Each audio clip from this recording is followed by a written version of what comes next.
After the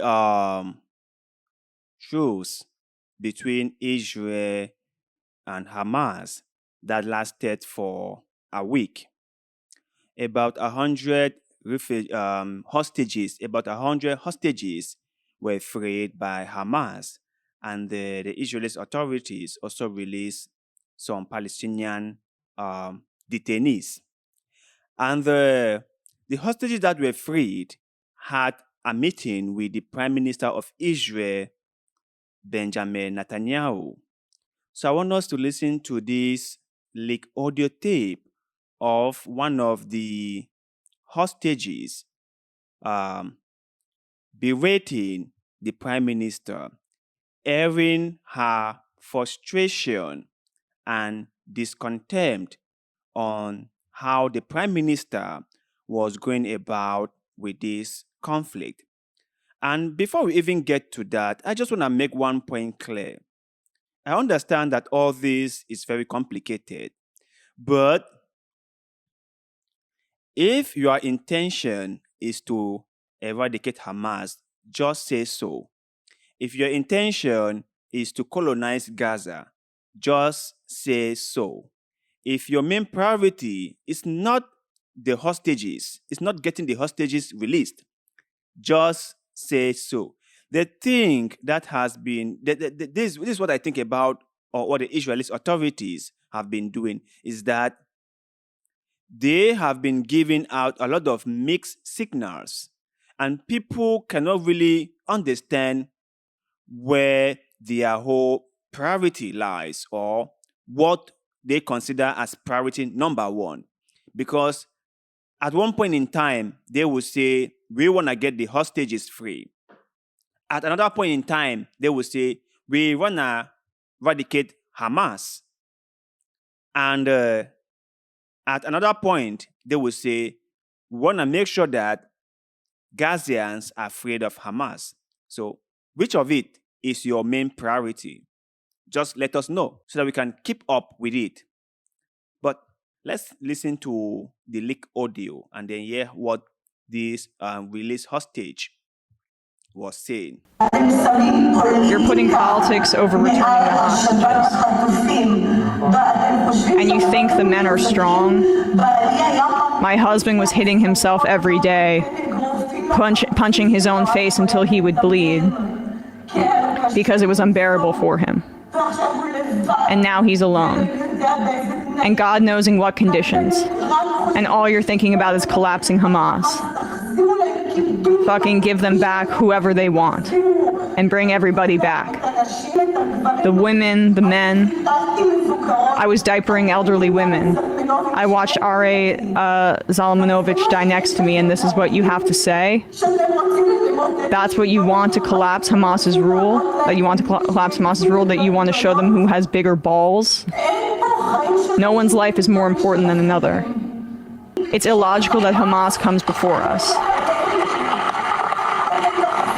You will bring everybody back, and not next month. They won't wait another 50 days. They won't wait until because you claim they're strong enough or that you have enough intel. You have no intel. Yeah. Look how we were bombed. It's a fact that no one knew anything about our whereabouts. So you guys have all heard what they said and how they are very, very angry. So there's this article that I want us to go through, and the article really explains clearly why some of the hostages who have been released are very angry at their prime minister as to the way he has gone about this whole war on Hamas. So the headline reads, freed hostages reportedly tell Netanyahu they fear Israelis bomb. That the hostages told the prime minister that they were worried and concerned about all the bombs being dropped on Gaza when they were still hostages. Like I have said this before, and I will have to say it again. I understand this is a very complicated situation. On one hand, Israel as a nation want to show strength, want to prove to their neighbors that they will not be taken advantage of, that they will not sit quietly and watch their neighbors take advantage of them, that they are a powerful nation that can defend itself. I get all that. But on the other hand, you have to ask yourself, if the job of a nation is to protect its citizens, doesn't the dropping of bombs on buildings in Gaza put the lives of the hostages in danger? How are we really sure that the building we are dropping a bomb on is not where some of the hostages are being held? How are we really sure about it? And I know Israel will come up to say that they have good intel and they are doing what they call targeted striking. But you're going to have to ask yourself again, if that was targeted as they would like us to believe, how come they have destroyed more buildings in Gaza and they still yet are not satisfied with the results so far? How come they have almost leveled Gaza to the ground, but yet still they haven't succeeded in neutralizing Hamas? How come? So this just goes to tell you how flawed and unreliable their whole quote-unquote intelligence is. Let's continue with the article. Israel's news outlet reported on a tense meeting between Israeli officials and the free hostages. Freed Israeli hostages told top Israeli officials on Tuesday that they feared being killed by Israeli airstrikes while they were held by Hamas militants in Gaza.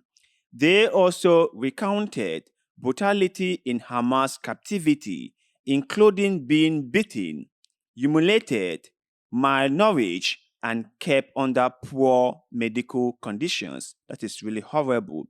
I have to say that no person should have to go through this. This is very, very barbaric. Not just the fact that these people were taken hostage, was taken against their will, but they were kept in such a deplorable condition. And to make matter worse, they were worried about being killed by bombs from their own country, bombs that they have paid with their own personal money.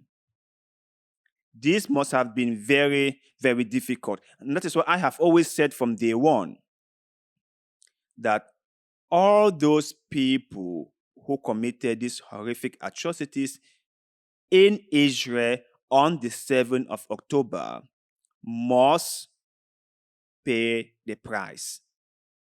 They must pay the price. They must be arrested. They must be put to trial, and they must be punished according to the law. I have said this before. We cannot tolerate any act of terrorism. If anyone does this, they must be punished. Likewise, the Israelis targeting people in Palestine, the Israeli settlers harming, discriminating, pushing, brutalizing the Palestinians in the West Bank, they also deserve to be punished. The Israeli government must stop this illegal settlement building in the West Bank. They have to stop. The international community, international organization like the UN must put their feet on the ground. They must do what is right. Let's continue. Details from the meeting were reported in Israeli news outlets, including the Times of Israel, Harad, Yanid, and public broadcaster Kan. The latter two of which cited leaked audio recordings of the meeting. An Israel Defense Force spokesperson declined Hushpo's request for comments on the report. CNN reported on the meeting Wednesday and noted that Israeli Prime Minister Benjamin Netanyahu's office declined to comment on the leaked recordings. So we can see that Benjamin Netanyahu is under hot water and he has to find a way to save his own skin, that is for sure. But I just want us to have some clarity. I just want people responsible to be held accountable. I just want us to have an understanding as to what really went wrong on the 7th of October and how was Hamas able to breach the defenses of Israel and carry out that devastating attack on Israel. People need closure. People need to know what really went wrong. But you guys out there, what is your take on the leaked audio recording? And do these three hostages have the right to be angry with their prime minister? Or should they be grateful and understand that their prime minister did what he had to do? Share that thought and opinions in the comment section below, because we love hearing what you have to say. And also, don't forget to like this video, share this video, follow this channel because that helps us a lot. We shall forever be grateful to you. So thank you and see you in the next one.